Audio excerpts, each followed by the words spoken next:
Welcome back. In this video, we are going to see a special feature of Java called multi-threading. We have studied about multitasking, we have studied about multi-programming, but multi-threading is something different which you cannot find in C and C++. C++ and C did not support or does not support this directly. With the help of operating system, they perform this. But Java, in programs only we can perform multi-threading. So before we see what is multi-threading, let us see two familiar features which is related to this. One is multitasking. We are quite familiar with this. So which is nothing but the art of handling different tasks simultaneously. But multi-threading is something different. So where we are going to divide the given program into small unit, and each unit is going to perform a particular task, and each thread holds the control of one program, and each thread we call it as a single line of control. For example, if you take games where you can find multiple objects, the objects can be car, bikes, animals, or people. All these objects we can treat it as a object thread. Or if you take other case, railway ticket reservation, we are very familiar with that. So where you can find multiple customers accessing a single server. So each customer we can treat as a client, or we can treat it as a thread. So let us see in detail what is a thread. As I told you, in multi-threaded programs which contains two or more parts in a single program which can run concurrently, and each part is known as a thread. By the way, what is our main uh, motive behind this is we should make sure that we are going to use the CPU at the maximum. Comparatively, CPU is faster than any other resource in the computer, which can be your input devices or output devices. CPU is much faster than all these devices. So our sole aim is to see that we use the CPU at the maximum, right? So let us see how we can do this. Normally there are two ways by which we can create a program which support multi-threading. One is we can make use of the class called thread class. Other one is we can use an interface called runnable. Let me make it clear. There are two ways by which we can write programs which support multi-threading.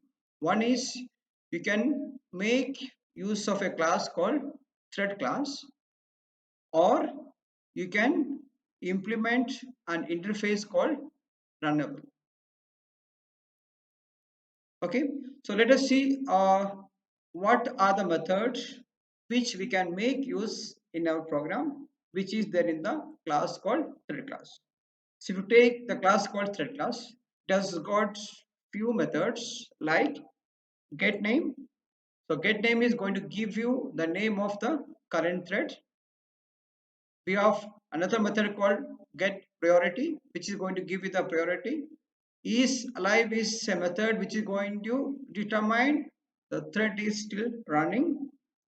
There is another method called join, so which is going to wait for a thread to terminate.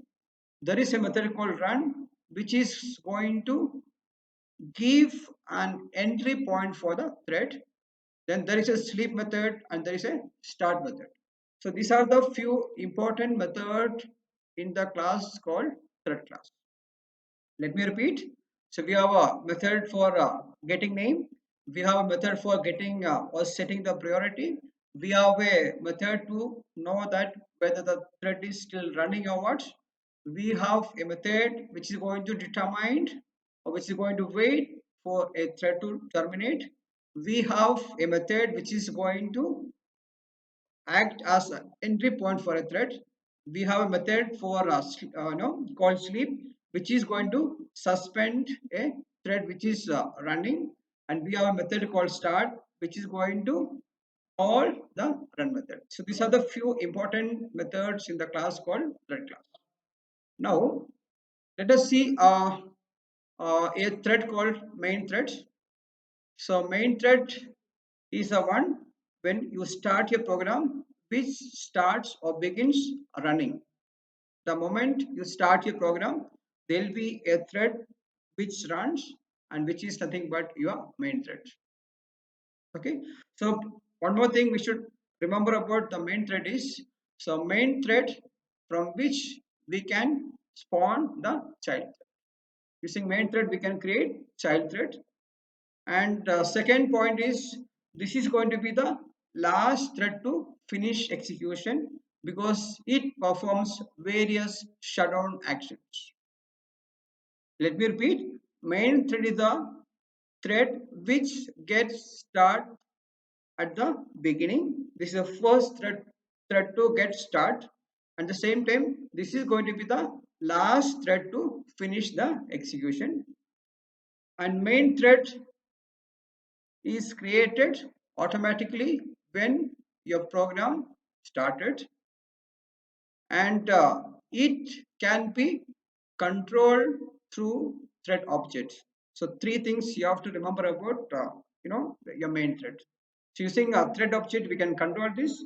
This is the first and last thread to start and finish the execution, and using this thread we can create child threads, right? So let us see a small program where we have a single thread called main thread. So look at this. We have a class called current thread demo, and this is a main method where I've created an object of the class called thread. So current thread, and T is going to print what is the name for that. Then we are going to change its name, T dot set name. Before it was my thread. Now I'm going to change the name of the thread to my thread. So which I'm going to print it. After name change, what is the name of the thread? So then there is a try block. Inside this, I'm going to print numbers ranging from 5 to 1. So which is going to print the numbers. After printing every number, this is going to wait for 1 second. If there is any exception, which is going to be caught over here. Now let us see what output this is going to create. So this is what I told. So this is going to give you the current thread is nothing but the main thread. After name change, we changed its name from main thread to my thread. Once it is done, this is going to print the numbers starting from 5 to 1. Right? So please do remember, we have few methods which is going to help us in managing thread, like current thread. So current thread is going to give you a reference to the current thread. So this is going to give you the information about or we can manage the thread. Then we have a method called set name. Using set name, we can change the name of a thread. Once it is done, you have seen a for loop where your loop start from 5, then which is going to pause for a second between each iterations. Then we have seen a sleep method which is going to pause between two statements. So this is all about the way, or this says how we can create a thread, how we can manage a thread. In fact, we have not created any thread right now. We have got access to the current thread, and we have just printed few lines using a sleep method.